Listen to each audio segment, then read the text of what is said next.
Going live now. That's it. Okay, I'll share my screen now. I was going to start. Hey, start. Okay. Can you see my screen? I think people can. Yes, hello, everyone. Thank you so much for joining. My name is Ewa Nosaraboy Sangbeto. I am the face behind Divinely Classic, and Divinely Classic is a health and fitness brand where we do all things health and fitness. We encourage healthy living. We share healthy meal ideas on our social media platforms. We're on Facebook, we're on YouTube, we're on Instagram. And we also do health education, which is what we are all here for. Thank you so much for attending this event. Also, we sell health and fitness apparels. We have a website called www.divinelyclassic.co.uk. That's our website where we put our stuff for sale. And then we also generally encourage weight loss. I am a registered nurse by profession, and Divinely Classic is a brand that was born out of my personal passion for healthy living. And I thought, why not kind of encourage others to live healthy? And that's where Divinely Classic came from. So today's event titled Diabetes and Diet, and it's kind of a follow-up, like I've always said. Some time ago, a group of friends and I, we did just diabetes, trying to educate the general public about diabetes, and then I saw Sister Shola's platform on Facebook, and I thought, I read that bio, I'm like, oh wow, this is very good. So why don't I speak to her if she could, grace us with her presence and that of our charity, because Food for Purpose is a charity. I'll leave that to them to talk more on, and they're doing fabulous stuff as well. And I spoke to her, she was really sweet and understanding. And she was like, yeah, we could do it, kind of similar in terms of what we're doing. So that's how today is come about. Thank you once again for being here. And I am going to stop sharing now, and I would hand over the screen to Sister Shola to take over. And like I said, you can leave questions in the chat section because I'll be time for question and answer, and then I've got some questions as well, so people sent me their questions as well. Yeah, I'll stop talking now because I can talk for the whole of the day. Thank you. Over to you, Sister Shola. Good evening. Thank you so much, sis. Thanks for having us. And welcome everyone. Thanks for joining this platform. I'm Shola Oladipo, and yeah, as Sister Owen said, I'm a dietitian by profession. Been a dietitian for about 26 years. Most of my career has been in the NHS, a little bit in the food industry as well. I left the NHS about 5 years ago now to start Food for Purpose. So Food for Purpose is a nutrition and wellness platform. We are very much dietitian led. We have a clinical or healthcare professional side. In our team, we have dietitians, nutritionists, physical activity experts, trained volunteers, and we've been going for about 5 years. We're actually a CIC, which means we're a community interest company. We are a non-for-profit though, and our work really is dedicated to the Black, Asian, minority, ethnic communities, so-called BAME communities. You know what we mean when we're talking about these communities. And our passion really is to provide, or our mission, sorry, is to provide culturally relevant solutions, particularly for Black African and Black Caribbean communities. So I'm not sure, I'm sure we're all aware of some of the health inequities or inequalities in the UK. And a lot of the time, Black African and Black Caribbean people in particular have higher risks towards what we call avoidable chronic illnesses, so things that are avoidable. So our passion at Food for Purpose is to deliver tools and services that are culturally relevant. So where you would see something like a lot of very Eurocentric tools and resources, which are brilliant, a lot of them are not specific to Black African Caribbean people. So we have a whole load of programs, modules, and tools that are targeted towards Black African and Black Caribbean communities, such as our church-based program called the Healthy Church Initiative. It's a 6-week church-based health intervention. It's designed for the Black majority church. It's deliberate because a lot of Black people go to church. It's not a hidden thing. It's in the public domain. And we are funded by local councils to run this. And the idea around this health program is to really help the church get into shape, but we use faith as a platform. So faith is a platform, and we're grateful to God that as a Christian founded organization, you know, local councils, public health are commissioning us to do work. We also do a lot of work around food and menus. We're really into evidence-based.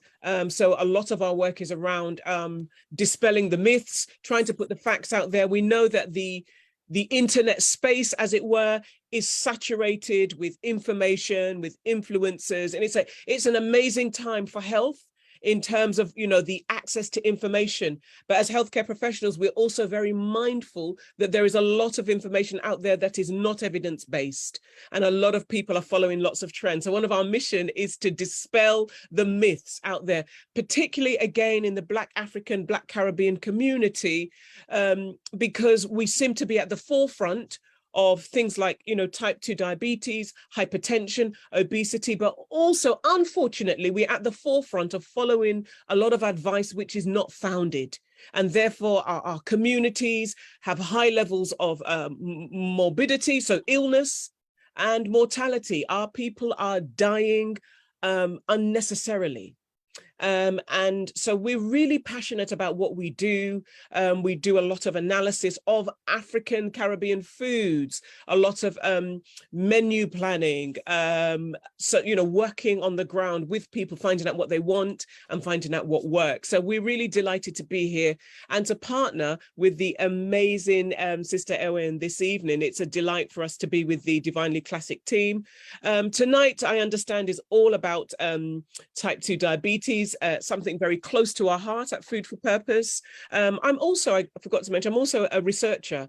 So I'm a PhD researcher, and my research is all about Black health. It's around the role of the Black African Caribbean Church and the avoidance or the addressing of health inequalities. So how can we, as a church, which is very, you know, a lot of Black African Caribbean people are members of churches, how can we as the church support healthy living? I'm delighted tonight to be here with my amazing colleague. Her name is Modupe Peters. I was so pleased when Sister Ewen wanted to wanted to link up with us.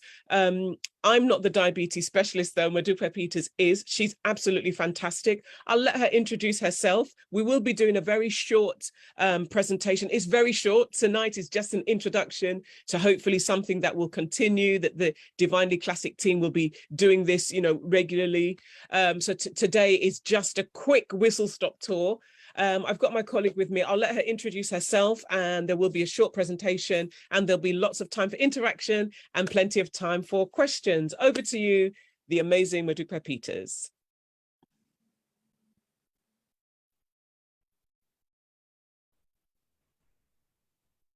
You're muted.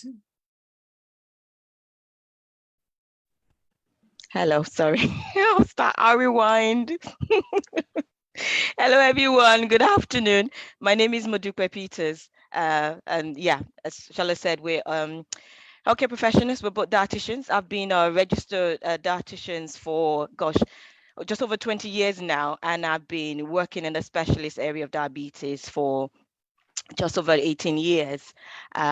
So currently I work in diabetes as well as do some work for Food for Purpose as well as sit as on the board of directors. I work in the organization as well. So I'm splitting my time between private practice as well as the NHS. So it's lovely to join, to come on board Divinely unique team this afternoon, to come and talk about a condition that I'm very, very passionate about. People that know me know I'm very passionate about diabetes. That's just, I mean, I've been working that area for so long. But I mean, you learn. Diabetes is ever evolving. It's changing all the time. So I'm always learning all the time as well. So I'm not this fountain of knowledge that I know everything, even with the length of years that I've been working in that particular area. And I'm also always keen to get the message across in terms of diabetes management, particularly within my community, which is the African Caribbean community. So today it's just going to be an awareness session. So it's just an introduction for you. We can't cover every single aspect of diabetes, but hopefully we're open to touch on the dietary aspect. So I'm just gonna put on my, I've got my slides on. I'm just gonna see if I can get the slideshow on. Sorry, excuse me. Sorry, can you mute your mic, please? I'm trying to get everybody to mute themselves. Can you mute your mic, please, if you're not speaking, you're not presenting, please? Thank you. Sorry, Sister Modupe. Okay. Is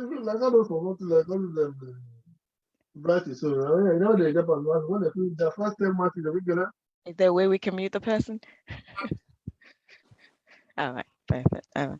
So yeah, so it's going to be on type 2 diabetes mainly, but you can't talk about diabetes without still talking about the other aspects. So I would just give you just a little bit of snippet into the other aspect as well. But our focus tonight will be mainly on type 2 diabetes, which is the most common type of diabetes. You find that the majority of population of diabetes is mainly type 2, particularly in our community. So that's what I'll be mainly talking about. So that's me, type 2 diabetes in the Black African minority ethnic group, Black and Asian minority ethnic community. So that's what we'll be talking about this afternoon. So outline, yeah, we've got covering an aim and in terms of a brief introduction, what diabetes is, some signs and symptoms to look out for. The list is not exhaustive, we have to mention, and it's just so you're aware. And of course, bursting some myths. There's so much myths out there about diabetes. So hopefully tonight we'll be able to burst some of them. We'll touch on the treatment of diabetes, a summary and questions. And I guess as just to echo what Sister Ewa said earlier, if there are questions, if you can put them in the chat so we could address them, it'd be really, really brilliant. So just put them all in the chat so we can address them at the end of the session. So that's my outline. And I've got just a disclaimer to touch on, just so everybody's aware and we're all clear and transparent that the session tonight does not replace any advice and does not replace advice from your healthcare professionals, because this is just a general discussion tonight. If you've got any individual needs, it's best to take it up with your GP or healthcare professional. Obviously, we'll be happy to answer your questions, but it might not be individualized. I always like to just make that clear. So aim will be to raise awareness of diabetes, as I mentioned, particularly type 2 diabetes, and at the same time dispel myth around diabetes mellitus. So that's what we'll be covering. So just the introduction. So type 2 diabetes, I had to look it up again because it changes all the time. It's constantly evolving. So in terms of the number of people with that risk of type 2 diabetes, numbers gone up recently. So according to the recent Public Health England figure, it's now 13.6 million in the UK. So imagine what the numbers will be worldwide.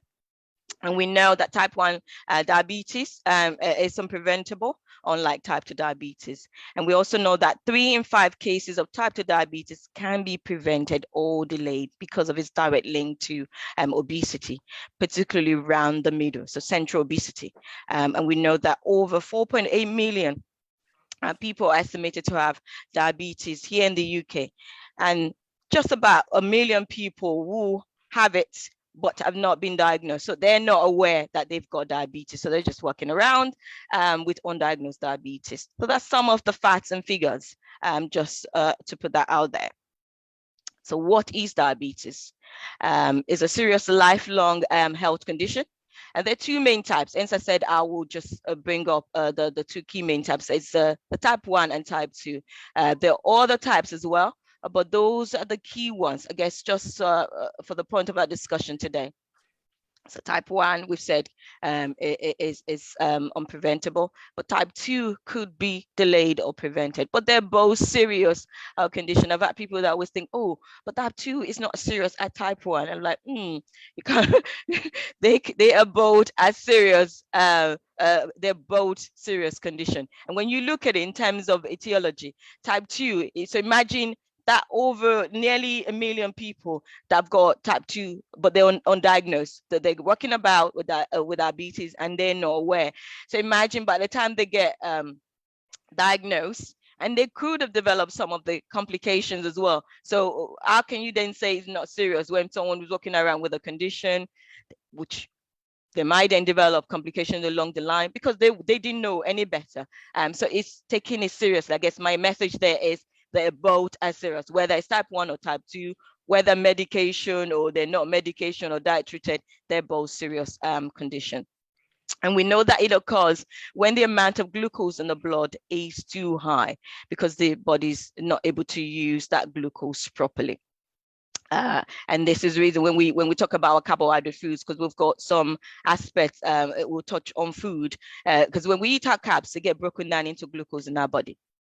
But when it comes to a point that glucose is not able to be used for energy properly, then the body can then develop type 2 diabetes because the glucose is not just flowing in the bloodstream instead of going around the body cells where it needed to be used for energy because the insulin is not able to mobilize it. And we know with type 2 is usually because of insulin resistance, or either insulin resistant because of the central obesity.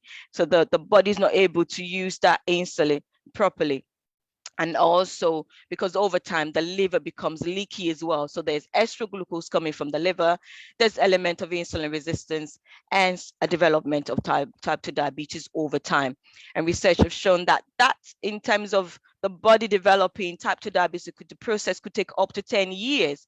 Hence why there might be close to 1 million people out there with type 2 diabetes that might not be aware that they've got it. So high blood glucose, we know, can cause serious health complications. Hence, we want to be able to keep those blood glucose level within the ideal target range as much as possible. So some of the signs and symptoms that someone with developing diabetes might then need to look out for. So frequent urination, especially at nighttime, test. And when you become thirsty, usually when people are having those symptoms, the drinks they reach out for are usually the ones that are high in sugar again. So it's like double whammy. So even raising blood sugar level more. Blurred vision. So someone developing diabetes could have blurred vision because you've got glucose coating the lens of the eyes, making vision difficult sometimes. Some people might have unintentional weight loss. Not very common with type 2, but it does happen because if they're constantly weaning out glucose, which they're supposed to be using for energy, then this can lead to weight loss. And of course, this is why they might become tired as well, because instead of using the food, the energy they're consuming for actual energy for the cells, they're paying it out. And we also know that they could have poor wound healing because germs, they love sugar. So they're there. So if they have a cut here or there, it takes a longer time to heal because the blood glucose level is very high.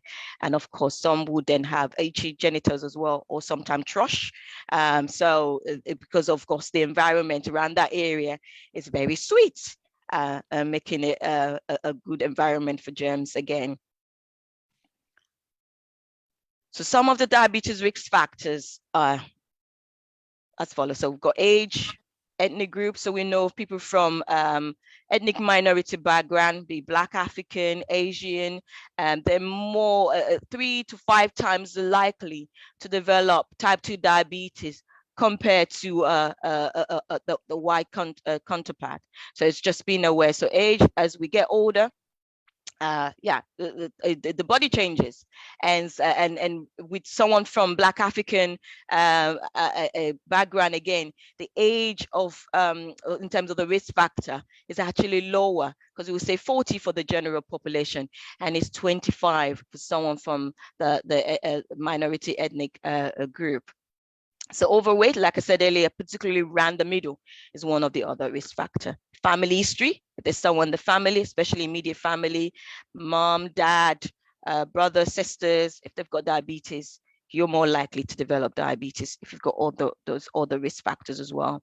Someone with high blood pressure, again, more risk, and someone that's got polycystic ovarian syndrome as well, or someone that had gestational diabetes whilst they were pregnant, or if the baby was over 5 kg, so, or 10 pounds, so they're more likely. And remember, it's and previous heart attack is one, or stroke.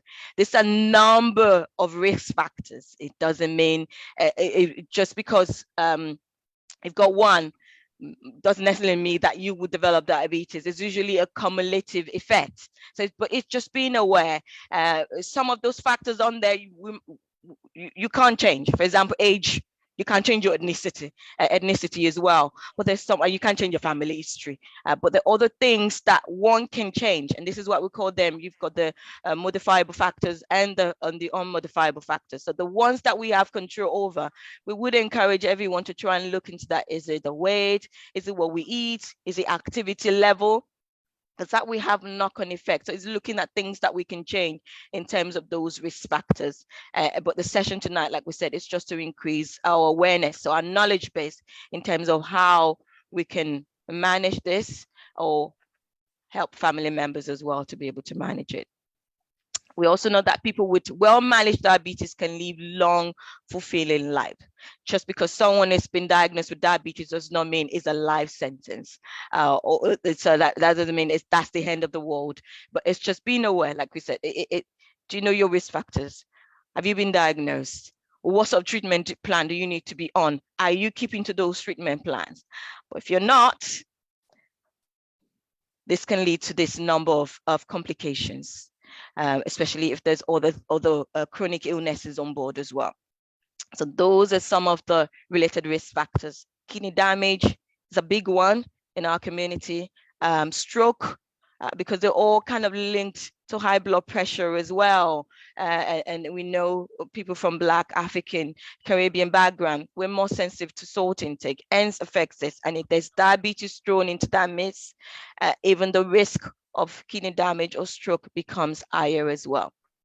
There's long-term, especially if the blood sugar levels is uncontrolled long-term, can lead to blindness, nerve damage, or amputation. Is what you hear about people having amputation or problem with the digestive system, digestion of foods, which is gastroparesis. So it's just being aware. Again, we're not out there to scare anyone, but it's just raising those awareness. This is why it is important, and that we have to take this condition seriously and do the best that we can to manage, control it, or prevent it as much as possible. So we're moving nicely now into our myths and facts. So I've got some true or false questions or statements, should I say.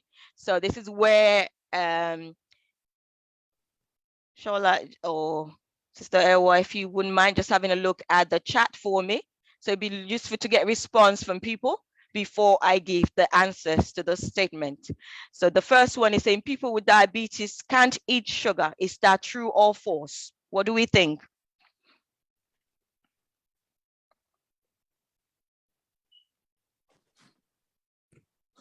And we've got 2 false at the moment in the chat, Modupe. Okay. More? Yeah, let's get a few more. Somebody thought it was true. So we've got 2. Oh, we've got 3 false and somebody, 4 false. False. 5 false.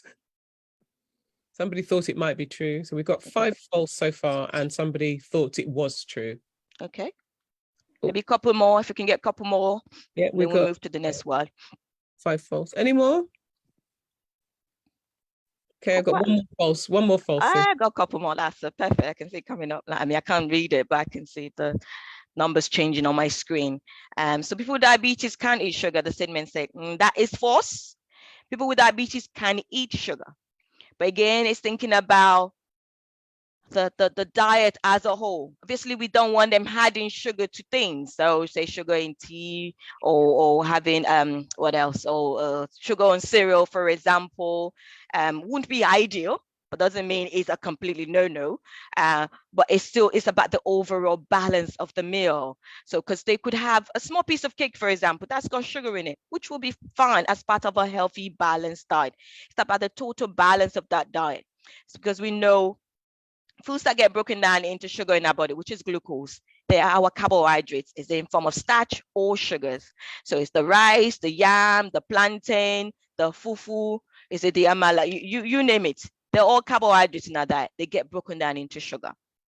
Yeah, and the type you have will determine how quickly that digestion will take place, or how slowly that digestion process will take place. So for example, if you're having pounded yam, for example, it's best to make the yam, to make the pounded yam from proper yam rather than using yam flour, because if not, the process will be much quicker. Or could you actually eat the yam? Add more vegetables to it to slow down the process.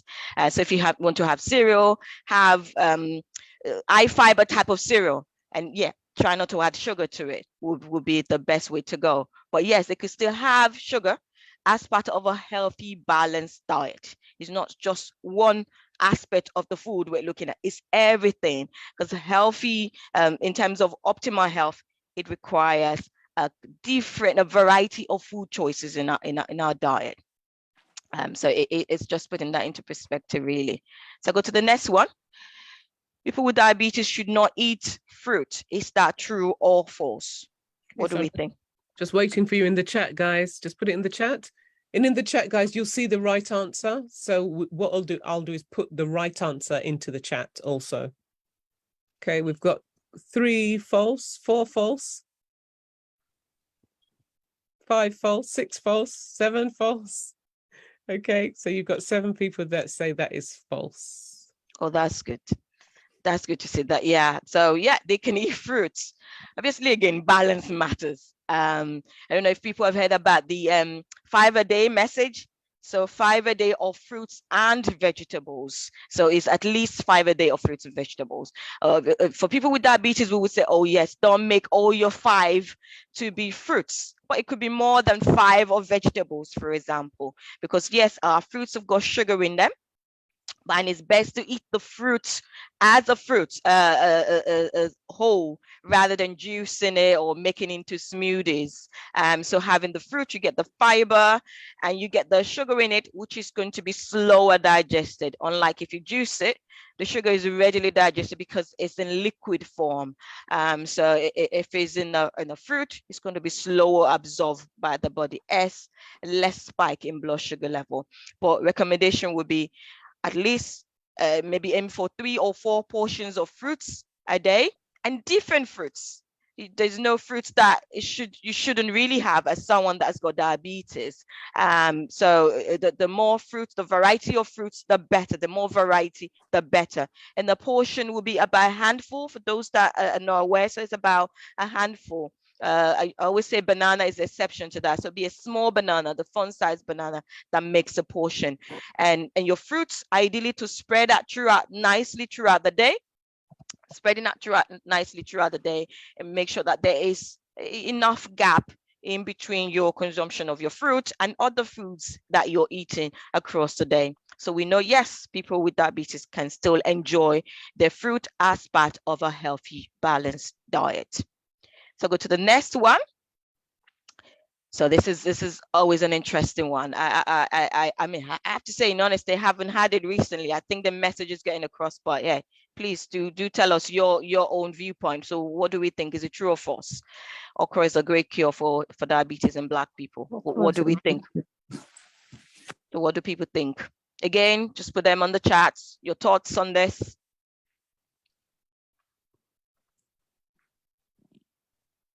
Okay, someone said it's not a cure. So we've got 2 false. First time someone's hearing about it. Oh.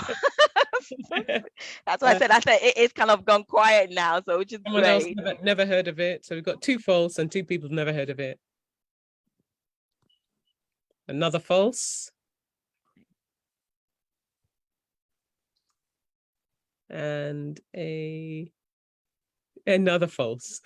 Oh, I think that is good. I mean, there was a time where it was, gosh, was it like 3-4 years ago?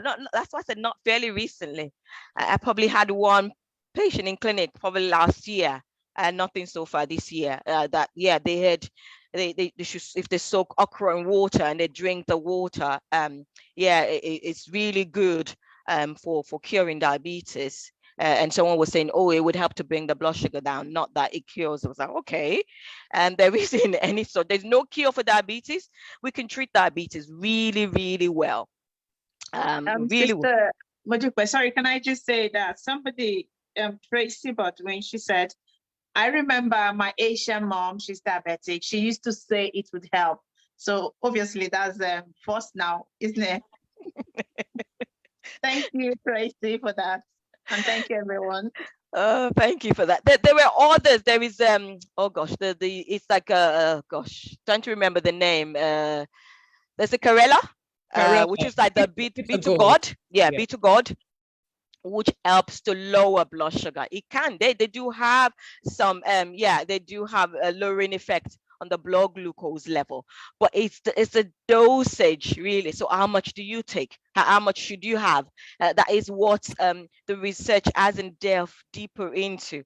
But I always say, if you've come across, because there are alternatives. Let's not have I don't want to give the first impression that there aren't other things out there in terms of supplementary medicine that would help to lower blood glucose level. They definitely are, and research is still ongoing. But whatever it is that you're taking, carry your GP, or if you're in the diabetes, if you're under the diabetes specialist team care, carry them along, so that they're aware. If you have to take into your appointment, take those stuff in, so they can give you their own opinion and not just go on Google or look things up that is not evidence-based. But there are things out there, absolutely, that can help with lowering blood sugar level. But that does not mean you should stop your medication if you're already on medication, or if you're on insulin injection. Do not stop it, but just try and book an appointment with your healthcare practitioner as soon as possible. I'm taking this. What do you think? I've noticed this on my blood sugar level. What can we do in terms of adjusting my medication? And you can then have a discussion with them. But I guess, again, key message here, okra does not cure, and does not cure diabetes, and there isn't any cure for diabetes, but there are good treatment out there that would help manage diabetes very, very effectively. So next one. So again, true or false, plantain, yam, rice should be avoided if you have diabetes. We could add fufu to that mix as well. What do we think? Should they be avoided if you have diabetes, for someone that's got diabetes? True or false again?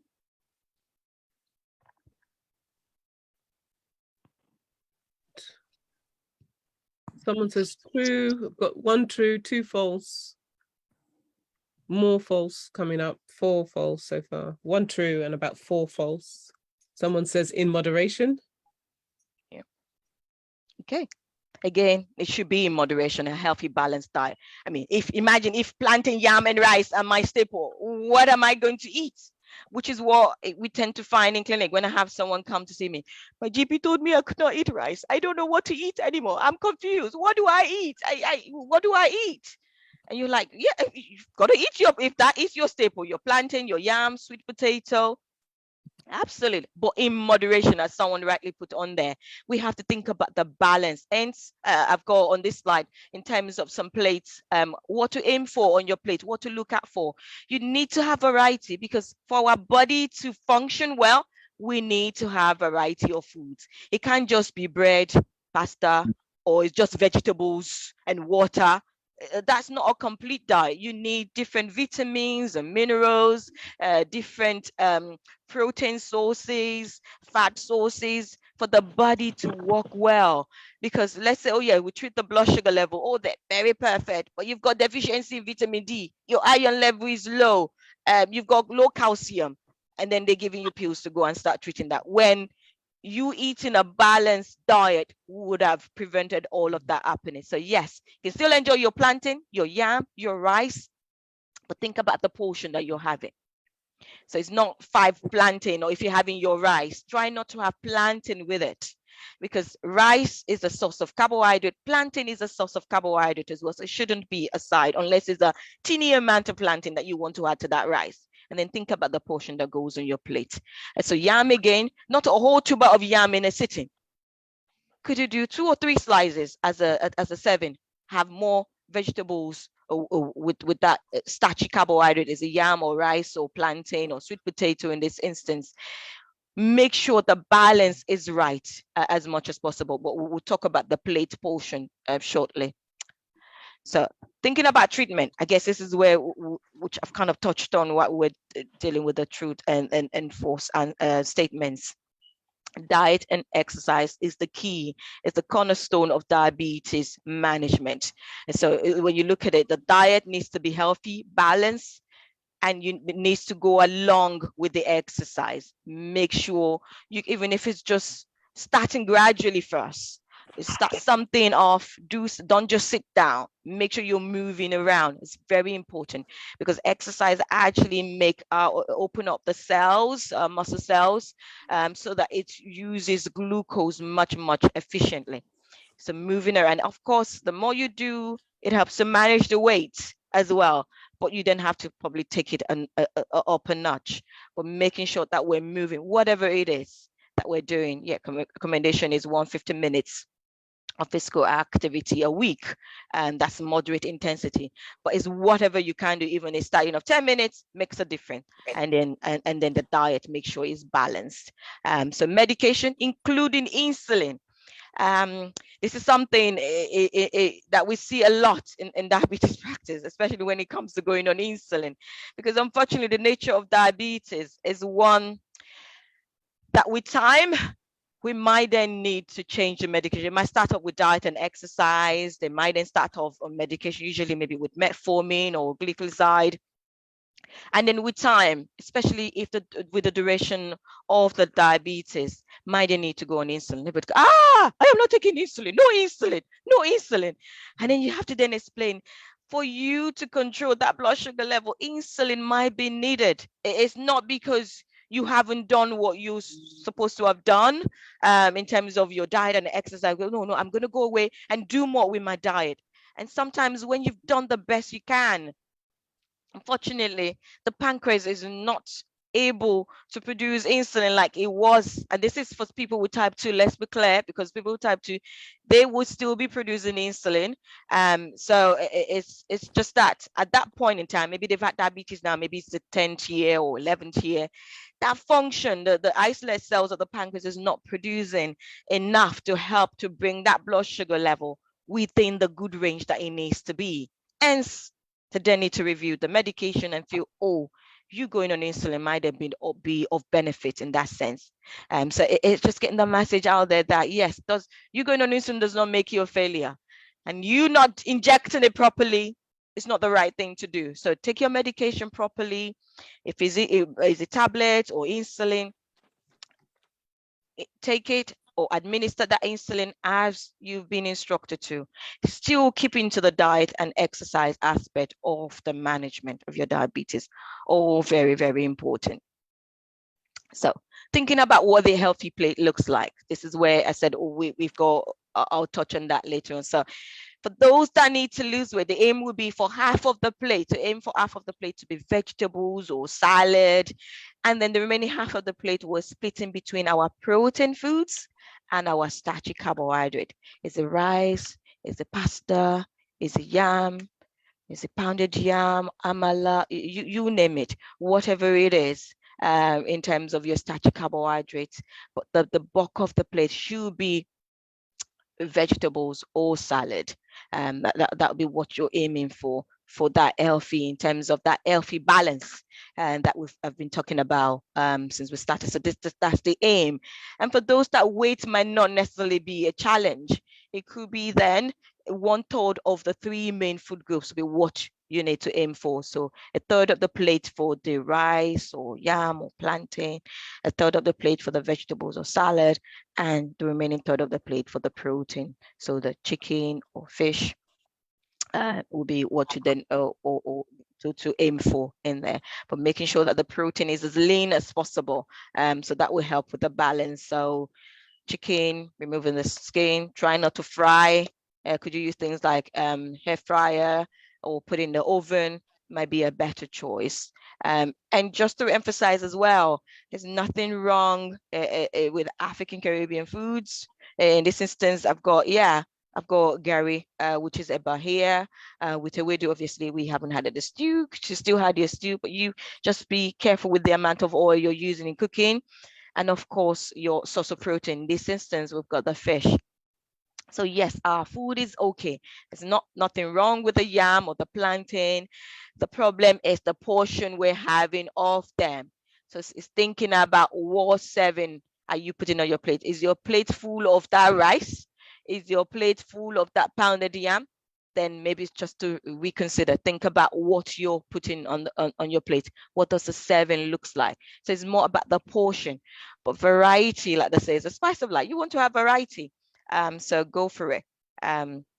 So again, just to emphasize, having diabetes is not a death sentence, and it can be prevented. People can live long and fulfilled life with diabetes. Obviously, well controlled, as we've said, it needs to be well controlled. And every week, diabetes, this is just some facts and figures again. If it's uncontrolled, it can lead to amputation, stroke, heart attack, and heart failure as well.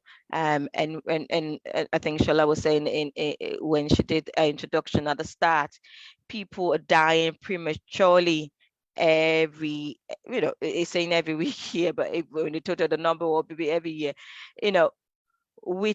with diabetes, and we know that those deaths can be prevented. And this is why we're raising the awareness out there. We're getting the message out there as much as possible. And we're saying you pass on the message as well, that someone with diabetes can live long and fulfilled lives with complications delayed or even prevented. And we just want to emphasize that it is a serious, costly, and growing health crisis. And we all need to be part of the solution. So hence the awareness tonight. And I think first step is also being aware of things like this and attending. And for us, getting those messages out there, just to make sure that everyone is aware that, yes, it does happen, but it can be prevented. So this is a point where I stop talking and take on any questions. I'm going to stop sharing my screen. Thank you so much, Sister Shola. Thank you. Can you hear me? That's Modupe. Oh, yeah. Sorry, Sister Modupe. I apologize for that. That's okay. Modupe, thank you so much. I've just sent a message in the chat box, like people should start leaving their questions, but I've got some questions. And before I go into the question, I'll say that you've already touched on some of them actually. The first one I've got was, can diabetes be cured?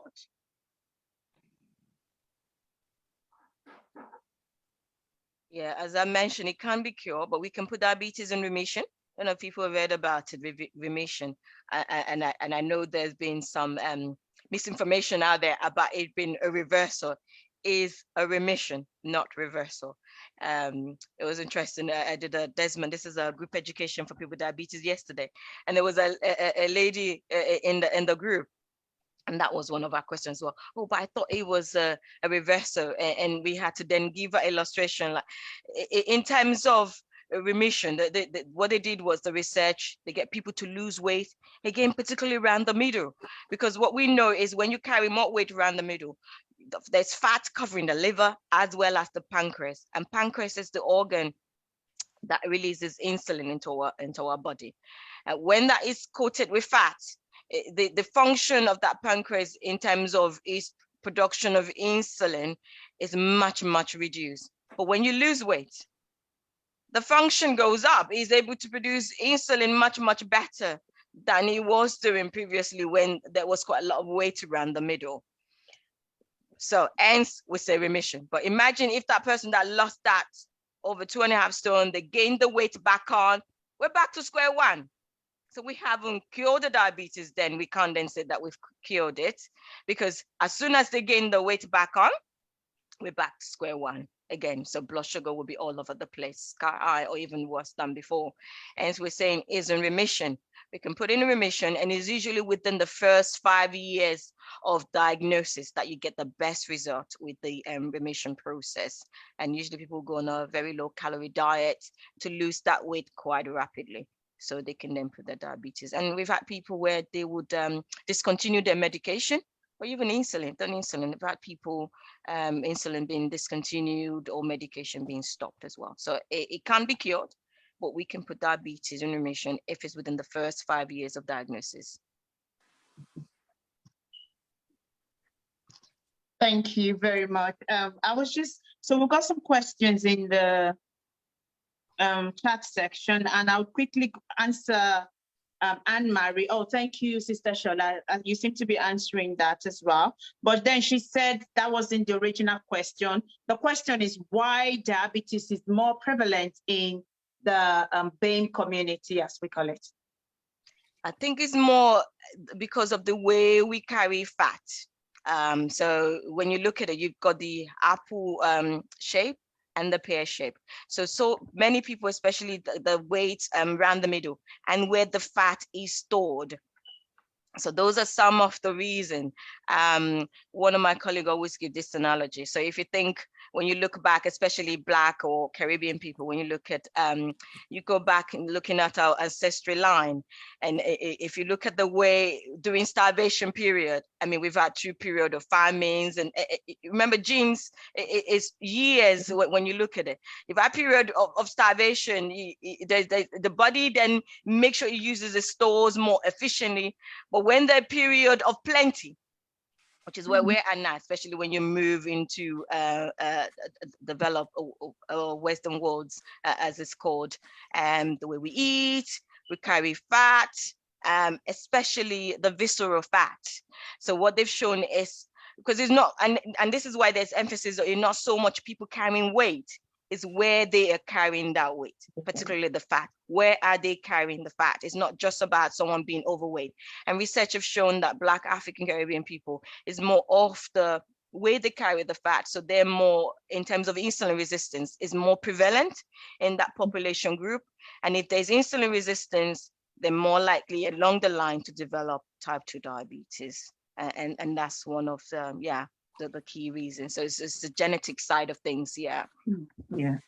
What's also interesting in the public domain now is epigenetics, which is genes, African and Caribbean genes behave best in their normal habitat. So when somebody comes from Africa and they move, like Sister Modupe is saying, generations, your genes are very much comfortable where the generational source is. But when you move, so when our antecedents, my generation, for instance, moved from Nigeria to the UK, something happens apparently, and this is emerging science, which is very fascinating, called epigenetics. So those genes behave differently in the UK, and acculturation, which is we take on a different lifestyle. So for instance, in Africa, lifestyle is changing in Africa actually, but across the generations, physical activity levels have plummeted, and the way we eat. So Modupe early on spoke about boiling your yam. Acculturation says you might not get yam as readily in the UK, so let's use highly processed yam flours. That adds to the way our bodies were not designed, historically, to metabolize these foods that way. So epigenetics and of course genetics and lifestyle are very interesting in terms of the risks of a Black African person or a Black Caribbean person versus and an Asian person compared to somebody who lived and grew up in the UK. Hence the risks are higher. I guess what Modupe is trying to say is whatever the risks are, we need to adjust our lifestyle, because we can't change our genes. Epigenetics, well, maybe we need to go back home if we want to cancel epigenetics. So what can we do? We must adjust lifestyle. Thank you. Thank you very much. When you talk about epigenetics, this is kind of a deviation now, Sister Shola. I was just thinking, when COVID came, do you think there's a role that this epigenetic played in the way the BAME community were more prone to die from COVID? Because we had COVID back in Africa. Sorry, everyone, but when she's raised a very interesting area, which I've been trying to explore as well. So do you think epigenetic played a role in that?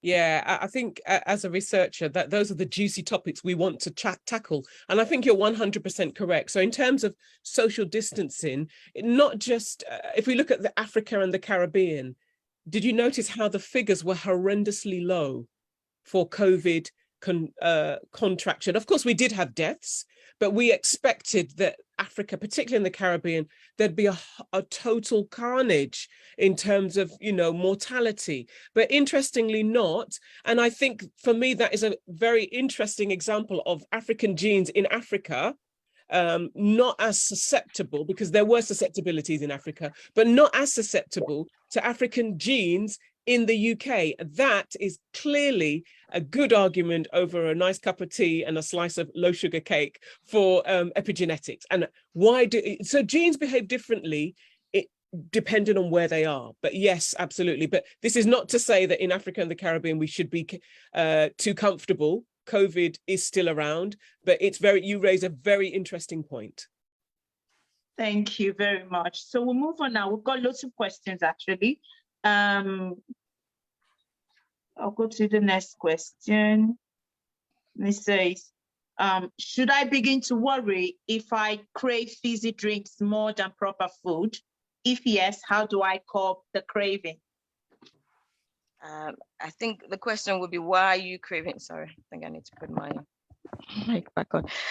I'll be worried why you're craving fizzy drinks. Because sometimes if you're not eating properly, if you're not eating regularly, the body will be telling you that you then need to eat. So could that be the reason? It's really difficult to answer that kind of question, but yeah, you shouldn't. Could you have zero sugar fizzy drinks? Because there's zero sugar available, so low calorie options available. But I would suggest maybe look at how you're eating, because if you're not eating regularly, the body, especially the brain, will be sending a message that we need some glucose. So that might be a sign. It's just, I'm just going, with what I've got here. But it's just to bear that in mind, because regular eating helps our body, especially particularly our brain, to function well. So making sure there's a source of carbohydrate, a slower releasing type of carbohydrate. So sweet potato, for example, brown rice, or whole wheat pasta, whole grain bread, seeded bread. So make sure you've got regular and steady supply of glucose for your brain to function, as well as your muscle cells to function. Maybe that will stop the craving. Just a suggestion. If you're then craving sweet things, could you cut up some fruits? Could you have those as your little snack instead, like your sugar treats, or something like frozen yogurt, or have your fruit with yogurt? Might be something. Just a suggestion. That's what I could suggest with that one. Thank you. And also I have to say this, for me, when I eat sweet things, I crave sweet things more. When I eat wholemeal, my blood sugar seems to be well managed, so I think it's like a cycle. You eat more sugar, you crave more sugar, and then you eat more sugar. So I think that's going to go to the next question, which somebody asked. The person said, are ketogenic diets recommended as a method to put diabetes into remission? No. Oh, sorry, because okay. I have another question. It's very similar, but I want you to answer this first, please. Thank you.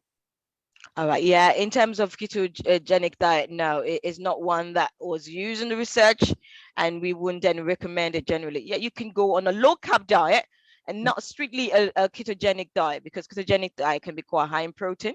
It is actually used to treat patients with epilepsy, not so much that you would then have routinely because of its high protein content. So it's not something that should be on long term because of its effect on our kidneys. But you can go on a low carb diet. There's so good resources out there for those that've got diabetes. It's Diabetes UK website. So what I would just suggest is, if you do want to try and keep your carb intake to no less than 120 grams of carbs a day. So it's just being conscious, because remember we said the body, particularly the brain, needs glucose to function well, and it helps our mood as well. I think we always feel, even for me as a clinician, I kind of lose sight of that as well, to mention it, for us to function well in terms of mood, brain wise, everything. You need a reasonable amount of carbohydrate, particularly coming from glucose in our diet. Yeah, so yeah, no, I wouldn't recommend ketogenic diet unless it's to treat epilepsy. Thank you. I know lots of people who are doing ketogenic diet that are here, but I think the aim for them is more of weight loss and than diabetes. And I've also seen people who are doing ketogenic diet for diabetes management. Obviously, I don't know what to say on that, because that's not my area, but that's also leading to the next question, which said, I've heard that fasting does help with diabetes. So it could be religious fasting, it could be intermittent fasting. Is it true? If yes, can you provide more information on that, please? Thank you. I mean, you can go on intermittent fasting. I think I always say, when people come up with fasting, the definition is very important. What are we talking about here?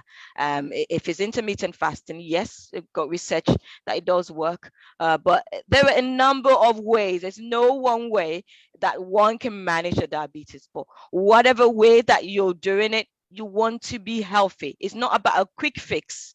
It's about a long-term management. I think that is the key thing. With intermittent fasting, this is not the platform. We won't be able to go. It's quite a lot to it, because because you look at the window that you're going to eat. Is it 8 hours window? Or is it 10 hours window? That's how it works in terms of what you're eating. And of course, to some extent, it's about calorie restriction as well, which is what it boils down to. Whatever method it is that you're using, it's more about the calorie restriction.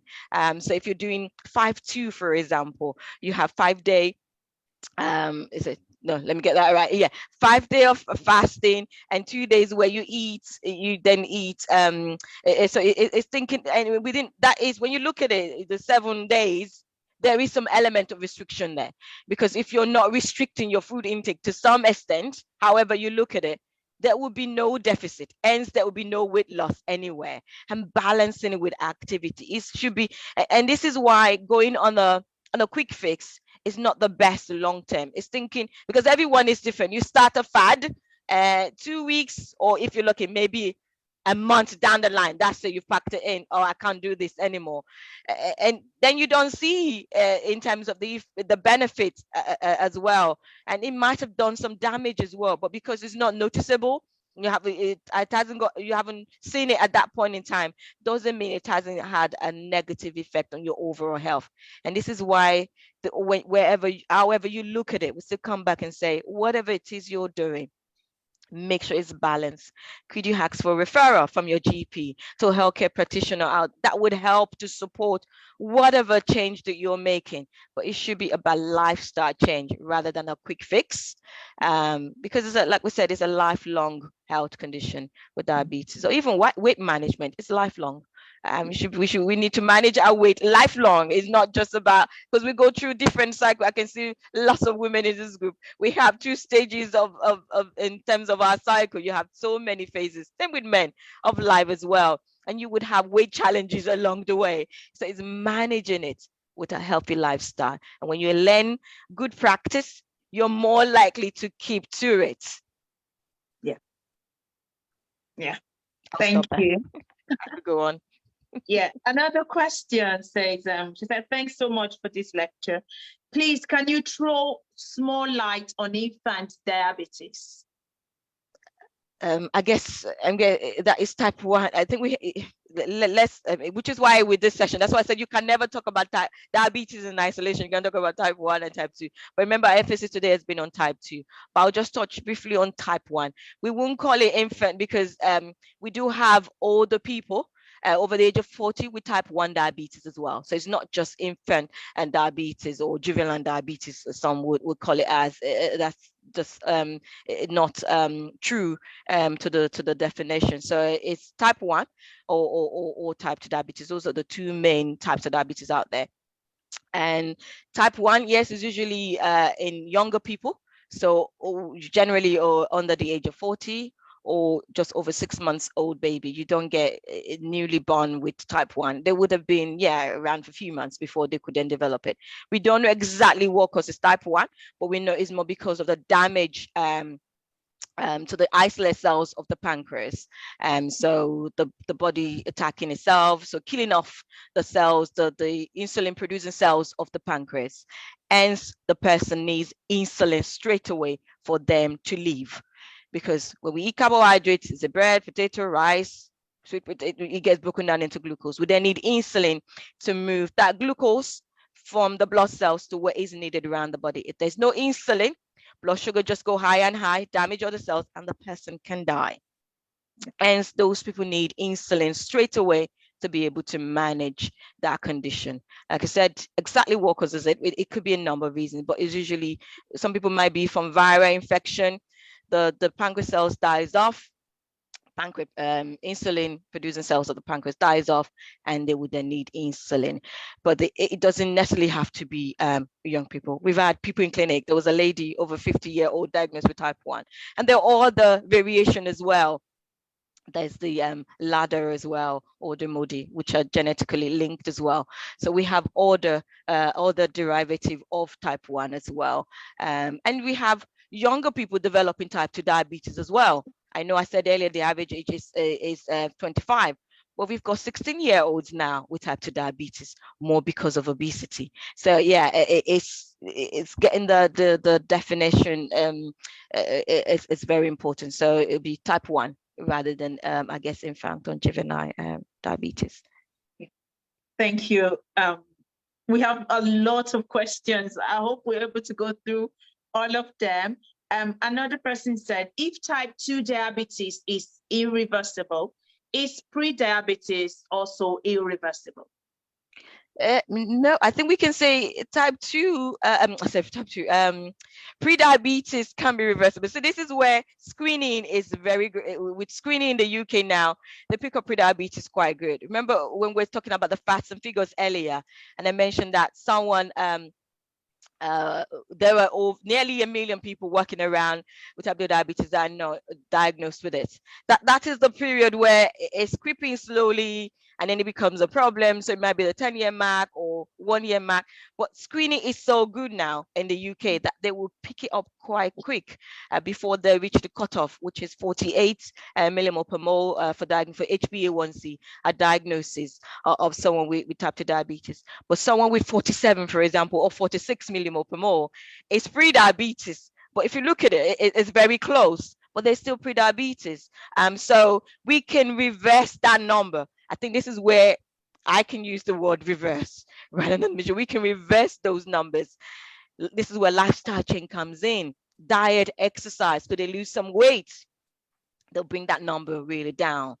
And then even if they do then develop diabetes later on, it'll be because of age.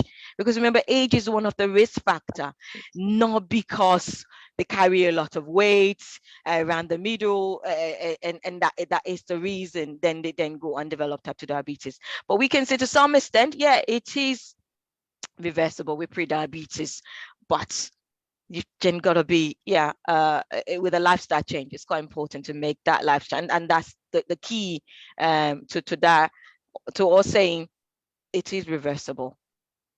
Okay, thank you. And you talk about screening. Can people just walk to their GP and say, I want to have screening for diabetes?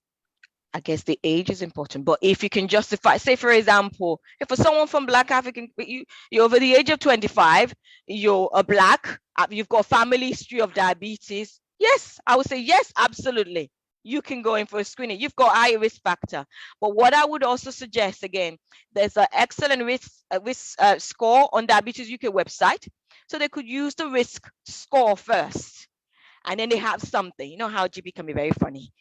So no, I've got this. I would like you to do a blood test for me, because yeah, they're over 25. They've got family history. Mom got diabetes. Maybe brother's been diagnosed as well, and maybe they carry a little bit of weight. So why not? But if they could do the risk assessment first, Yes, absolutely. But if you're over the age of 40 and above, you should be having an annual health check anyway. So you should have a blood test done, cholesterol checked, all the works, kidney function check done. So you should go in, book a slot in, and have that done regularly. But like I said, if you've got all those risks that we mentioned, yes, it could be every couple of years, check, just like we would check our blood pressure. It's good practice to check your blood pressure. Now you can walk into a pharmacy and have it checked. Yes, please do if you can. Absolutely. Yeah. Okay, thank you. Another question. Sometimes when it's close to my menstrual flow, I usually crave sweet things like chocolates. Is that a sign that I have diabetes? No, that is not a sign that you have diabetes. but that is a sign that something is not quite right. Exactly what? Again, it could be see, when you get that, what I've put that down to, I mean, I'm using myself, is more in terms of the eating habits prior to that, because when you've got hormone imbalance, you always eat kind of show up one way or the other. You get funny signs and symptoms in the body. So it's looking at your lifestyle as a whole again. But if you then do crave again, could you have some fruit? Could you have yogurt rather than highly processed sugar? For example, instead of the cakes or the chocolates, could you have some healthy type of sugar as part of a healthy balanced diet, just to help manage that? And then just have a think back in terms of what your eating habit has been like before and after as well. But yes, it does happen. I have to say, I've had a few people. It's more about lifestyle and hormone balance as well. I don't know if Shola wants to shed a light on that. If there's anything that you've noticed. It's really common, and it's about your serotonin. So we've got a hormone, a chemical in our brain called serotonin, and the levels, it's kind of like a feel-good hormone or chemical. The levels usually go down if you have PMS. So if you're prone to PMS, the serotonin levels usually go down. I think cortisol, another hormone, goes up. And it's all about, estrogen, like Modupe was saying. So your brain will tell you, we need more. And I think, just as Modupe is saying, try not to crave, high sugar, go for unprocessed. So fruit, for instance, but it's normal, especially if you have PMS, because of the serotonin levels which go down. They tend to come back up again after maybe towards the last day of your period. But yeah, it's very, very common. Also common in menopausal women as well. Okay, thank you. This is a question from me now. Sister Modupe, you talked about eating whole fruits, and I am like a crusader of smoothies. I love my smoothies, and I actually came up with this one smoothie and 1 meal a day, and it's been really good for me because I do experience I'm able to manage my blood glucose. I notice, though I don't check, but I just know, I know my body, and I also lose weight when I do that. So why? I know you didn't say smoothies are bad. You never said that. You just said eat whole fruits. They give you more fiber. Can you just throw more light on that, please, and how it affects diabetes? Okay, for people with diabetes, unfortunately, we wouldn't encourage them to have smoothies, especially if it's fruit-based smoothies, because you can get vegetable-based smoothies as well. I think we have to clarify. If it's fruit-based smoothies, what we're doing, because remember I said earlier, all fruits have got sugar in it. Even grapefruit that does not taste sweet, it's got sugar in it. They've got sugar in form of fructose. When we then process that fruit and make into smoothies, what we're doing is making that sugar readily available. I don't know if people have heard of things called glycemic index. This is talking about the rate of digestion of different carbohydrate foods. Some carbohydrates are broken down very quickly and spiking up our blood sugar level, and some are broken down much slower and giving a steady rise in blood sugar level. Carbohydrates broken down into glucose will raise blood sugar level. There's nothing we can do about that because carbohydrates have direct effect on our blood glucose level. But what we don't want is constant spike of blood sugar level. And this is interesting things about diabetes. Everybody always feels well. They say, oh, I feel well. My blood sugar is absolutely fine. How do you know?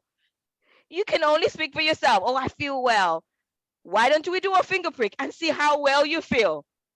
That is the only way that it would tell us what the response is. And this is why we wouldn't encourage it, because it's constantly every time you have smoothies, especially fruit-based one, let me just clarify again, fruit-based smoothies, because that sugar in them becomes readily available because it's in liquid form. Liquid form is there, similar consistency to our bloodstream. Unlike if it's all fruit, so banana, you take a bite, you chew, it goes down, it becomes digestion, is a process before it would then raise blood sugar level. Hence, we generally discourage it in people that have got diabetes. For someone with type 1, they could easily match it with the insulin in that sense. So they're not getting a quick spike. But someone that is type 2, and if they're on tablets, that match, there'll be a mismatch there. So there will still be a spike. And research have shown consistent spiking of blood sugar level is what contributes greatly to complications of diabetes, especially with the small blood vessels, because that damage is happening slow and steady over a long period of time because of the spiking in blood sugar level.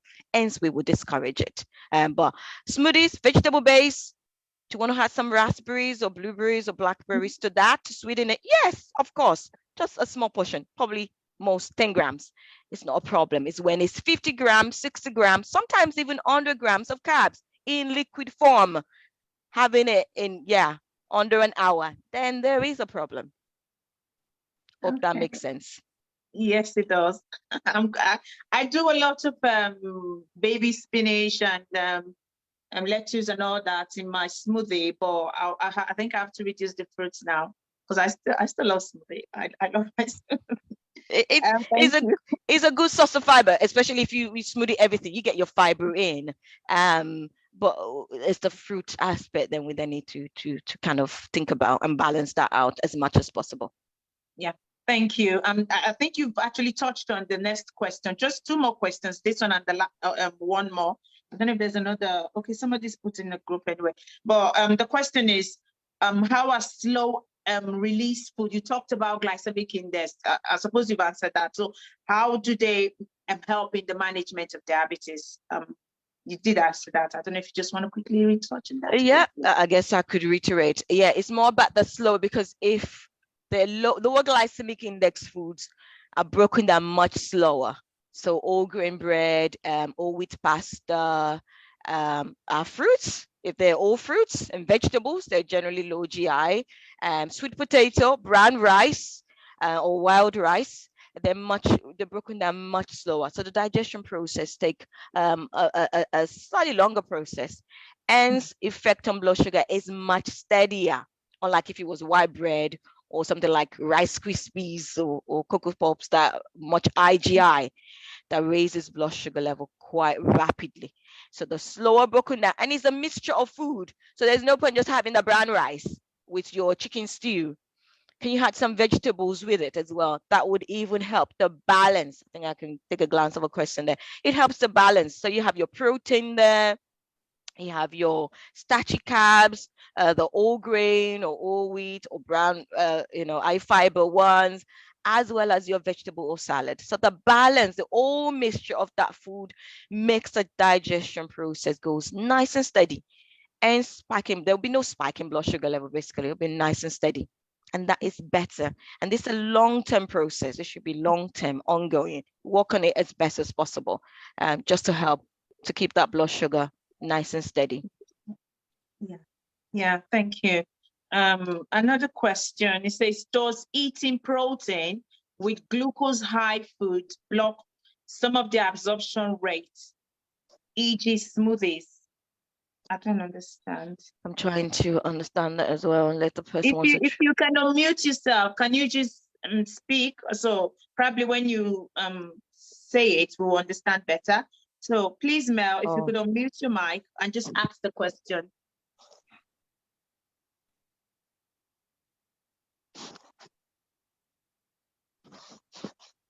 Hello. Hello. Hello. Sorry. With protein, what I meant to say is, when you have glucose, say you have a smoothie, obviously you get a big rise in your blood sugars. That's in the blood. Especially if you have a problem with the absorption. But if you take protein at the same time, doesn't that slow the absorption rate? So it doesn't become that much of a problem if you take the two together, or is that a lie? No, it does, but remember, because you were saying in smoothies, if it's in a meal, hence what I was saying earlier about the balance. So you've got your protein, your starchy carbs, as well as your the fiber, all the sources of fiber coming in as well. All that makes the GI even much lower. But when they're all smoothed up, the digestion rate is going to be much faster. It won't have any significant effect in terms of slowing down the absorption rate if it's liquid. There will be the significant. It's just that when you do research and you want to mention the significant rate, it's not going to be that significant in that sense. Unlike if it's a meal, if it's in a meal, poof, wow, best choice. But if it's in a liquid form, that difference is not so much noticeable. There will be a little bit of difference, but it won't be. So the glucose will still, in terms of the rise, it will still come up a bit more, unless it's a very thick. I'm just trying to, even if it, because if it's fluid, it's just when you think about the digestion process, something that is liquid goes much faster. So there'll be less work done on the in the digestive tract on that particular food. Unlike if it was all solid intact, so the enzymes comes in, the work on it is shunned in the gut a bit more. So that process is nicely going through. But when it's liquid, there's no barrier. I guess that's another way to define it. It's going down a little bit faster. Sorry, I'm not sure if the person meant if you mixed your smoothie with solid protein rather than the protein in the smoothie. I think maybe. Oh, okay. That's not like if you have like a boiled egg or something. Oh, which is a solid along with. Oh, if it's smoothie, not in the smoothie. Yeah. Oh, see, then that makes, I was thinking nuts and seeds and avocado. That was what was in my head. But that clarity, see, this is why clarity is very important. Yeah. Makes a lot of difference if it's solid. So if it's boiled egg, for example, the gut will work more on it. Yeah, it will be slower to work on it because it has to break it down. Unlike if it was liquid. Absolutely, yes, makes a lot of difference. Yeah, even the avocado, you're eating it rather than in the smoothie, it's in a liquid form. So yeah. No, I don't. I think you still have it wrong. Sorry. I think what the lady's asking is if she has a smoothie and at the same time has a piece of chicken, a solid piece of chicken or protein, will that then help slow down? Yes, yeah. There'll be a counteracting effect. Yes, there'll be a counteracting effect. Absolutely. But remember, think again, are you putting too much sugar in that smoothie? So yeah, you might not get that much difference in that sense. But if there isn't that much, and you've got that protein coming in, that the body, so yes. Also, sorry, just while I'm on there, also I remember when I was doing Stewing World a number of years ago, smoothies was brought up, and it was mentioned that it wasn't a good way to take in your fruit because what you're saying about the sugar, but also the fact that if we were to eat a whole fruit, we wouldn't eat as many fruit in one sitting as you would get into one smoothie and drink. If you know what I mean, you could get 3 or 4 pieces of fruit in a smoothie and have a pint glass and squeeze it down your neck, but you wouldn't do that in whole fruits. Absolutely.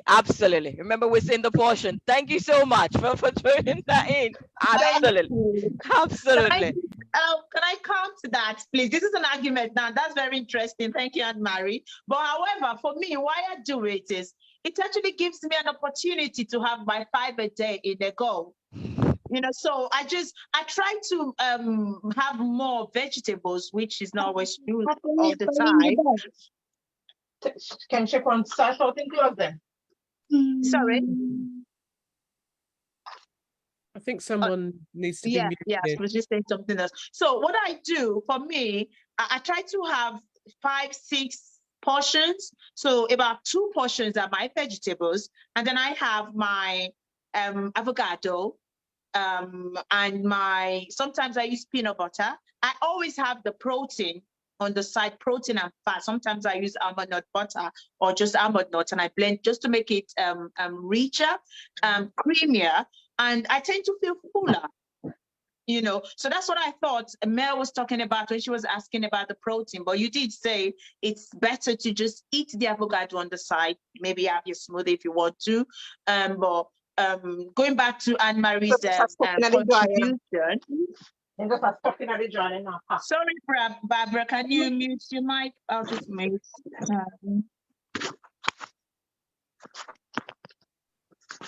I'm unable to mute. Anyway, so I take. I'm going to fold it. Mute your mic, please. I'm unable to mute. I don't know why. So it's having that 4, 5 pieces at a go. Is that not a good way to get your 5 a day? It's not ideal. It's best to spread it out. I always give this illustration. I mean, as one session that we do. So imagine, because you have that, I don't know how many grams of carbs that you're having in one go, and they're very quick releasing types of carbs because this is in liquid form. So you're getting your pancreas to really, because every time there's glucose in the system, the pancreas has to release insulin to help to move the glucose around. So you're constantly getting your pancreas to work extra hard every time you get that food in. So over time, it's not going to happen in 1 month, 2 months, a year or two.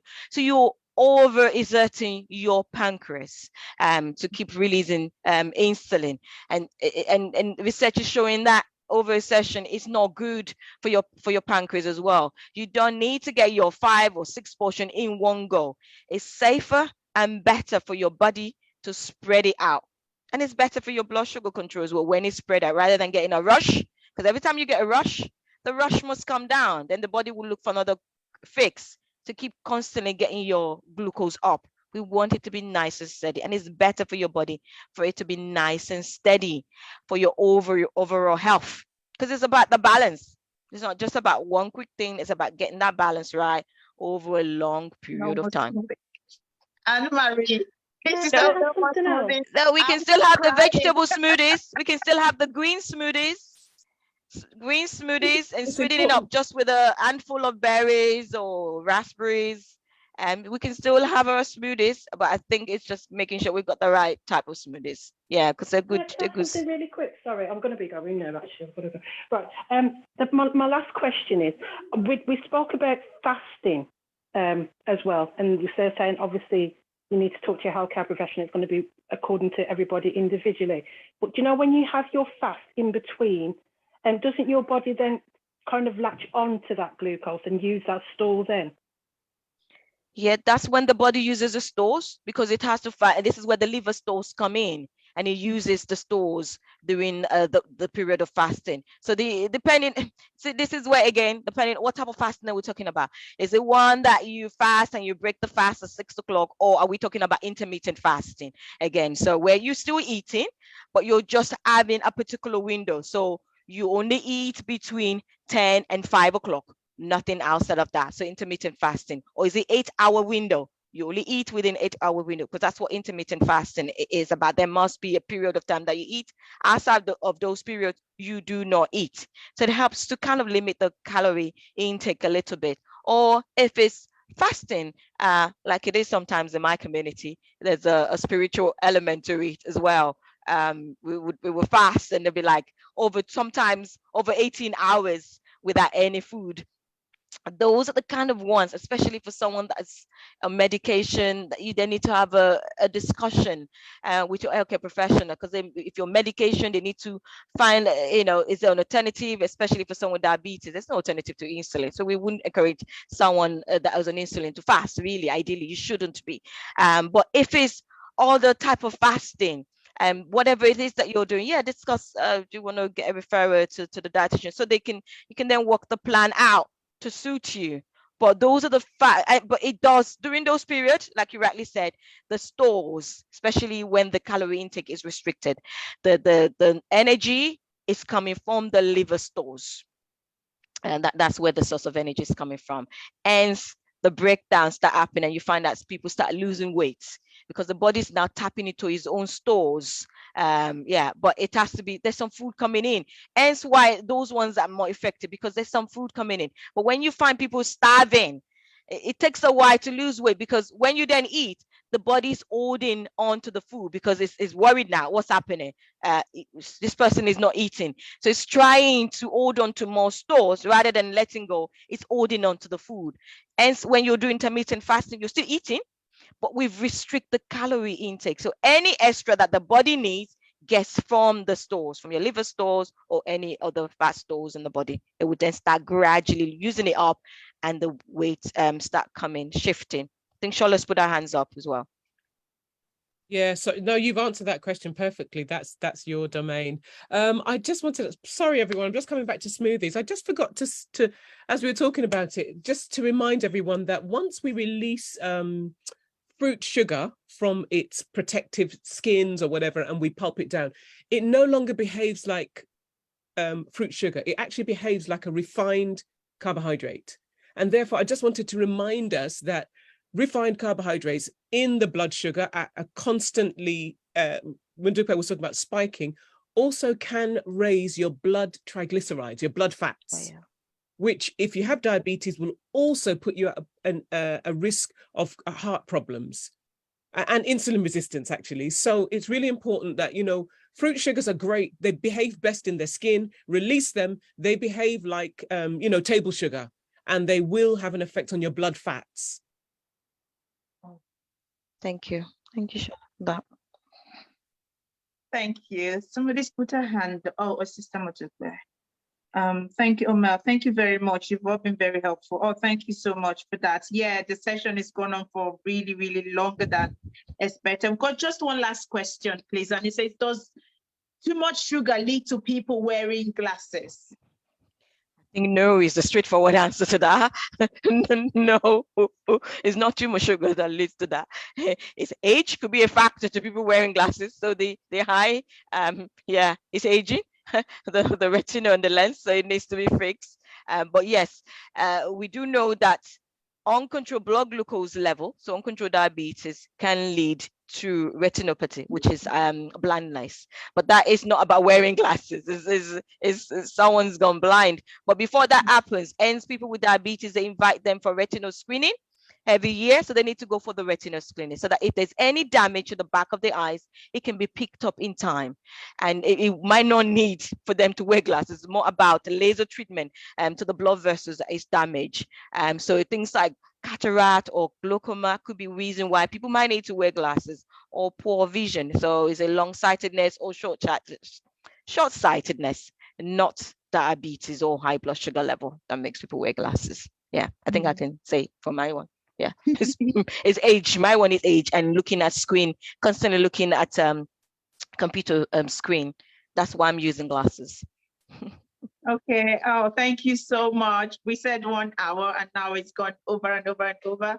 I don't know if anybody's got any contribution and you just want to ask one question. You know, sometimes it's people understand better when you talk. If you've got just one last question, anybody, and then I'll hand over to Sister Shola and Sister Modupe for the closing, and then that's it. Any? If not, over to you, Sister Shola and Sister Modupe, just to conclude, and then we'll end the event. Brilliant. Thank you so much, Modupe. She's you know, I listen to her so often, and every time, as a dietitian, it's not my specialty area, but I learned so much from her. So thank you so much. And thank you everyone for making this really interactive and making it, you know, making it yours. So by asking your questions, also it makes our brains active, makes us want to look things up. And, you know, as Modupe said, we're always learning. So it's great. Thank you so much, Owen, for having us. We're delighted. Modupe actually has a book, particularly around African Caribbean meals. Do you just want to talk about that for managing type 2 diabetes? Yes, I've got a book on Amazon. It's available to buy on Amazon. It's oh gosh, let me see if I can put it on. It's a handbook on diabetes. So I've got meal plans and recipe ideas in the book as well. So mainly focusing on African Caribbean foods on there. But it's talked about type 1, type 2 diabetes in the book. Someone's asking for the link. I'm thinking, gosh, I didn't even think about it. Can we send it to you, Owen, and perhaps you can put it on your website or on your page? Yes. Yeah, I'll send it to you. Yeah. Also, please do follow us, Food for Purpose. I'll put our socials in the chat. We're on Facebook, we're on Insta, we run all sorts of programs, and we have a new set of resources coming up soon, which are plate models and recipes actually. So yeah, please do follow us too. I'll put them on the chat. Otherwise, thank you so much for having us, Eowyn. Bless you and the Divinely Classic team, and we look forward to many more fruitful collaborations. Thank you, thank you, thank you, thank you, everyone. Thank you for making this session great. To be honest, I have been really, really scared. I was like, I don't know how it's going to go. And then when it was like half an hour too, I was having problem with people logging on, but everything is going really well. Somebody said, when again? I need to discuss with Sister Shola. I really want us to have another session. Please, we need to discuss that. But for now, please follow Food for Purpose. They're on Facebook. They're on, are you on Instagram? Yeah, if you go to the website, all of our socials are at the bottom. But if you go to our website, everything's on there. Yeah. Okay, yeah. So please follow Divinely Classic for more updates like this. And I'm delighted that we had to do it. I was just going to do it on Facebook Live. Thank you, Sister Shola, for advising me to do it. It's better. It's organized. Now I know that, you know, people are actually hungry, if I could use that word, for educational events like this. And like I said, it's not just about if you've got diabetes or high blood pressure that you need to research on this. Do your own independent research. You could be helping your future generations because you could know things to prevent it. You could be getting information that could support your relatives if they have it. So I'm super, super grateful for this event. Thank you everyone that has joined and contributed. I will send out messages about the next event, but we haven't got a date yet. We haven't got a topic. But please, please, please, if I do send out the invite, try to register, try to join. And I look forward to seeing everyone again. So please, can you just help me say thank you to Sister Shola and Sister Modupe? You've been fantastic. Thank you, Food for Purpose. I'm really happy that Divinely Classic has got to collaborate with you. So please, everyone, just say thank you. Because I understand how valuable time is. To be honest, my time is so, so precious. So if I see people who decide to give their time for, I didn't pay anything for this. Divinely Classic did not pay a dime for this, but I spoke with Sister Shola. She's like, oh, yes, we could do this section and then we'll talk about future sessions. So I do appreciate that. Thank you so much. And that will be it for now. Hopefully, thank you. Everyone, hopefully I'll send a thank you message via email and the WhatsApp and then for follow-up sessions. So have a good evening, everyone. Thank you so much. Thank you, Anne-Marie. I know you're from Facebook. So I was surprised when you registered. Yeah, I know you. When I saw the name, I'm like, oh, and then I know you're from Facebook and then you registered, you go interactive. Thank you for everyone that's been interactive. And I could go and talk and talk and talk, but we have to stop the session. Original, I didn't realize from your original ad that it was particular to the Black community. It wasn't obvious that. So I was just zoning in on diet, but it was very interesting, I have to say. And it still made sense because it's still the car. You know, I mightn't eat exactly all the time the same foods, although I do like a curry. Yeah. I was replying because Sister Shola did. Because diabetes, it's not just it's not peculiar to Afro-Caribbean community, just that yes, we have more cases. But in terms of the food that we eat, it's all about how the body utilizes glucose, how that glucose is, you know, going into the bloodstream and the cells for utilization, you know. So it's still the same thing. Our foods vary, but it's still carbohydrates, it's still protein, it's still vegetables, you understand? So yeah, I'm happy that you joined in and you gained something from this session. Hopefully the next session we'll have more to talk about. Yeah. Thank you so much. Thank you, everyone. And have a good evening. I know I've said that 1,000,001 times. Thank you. Take care, everyone. Bye.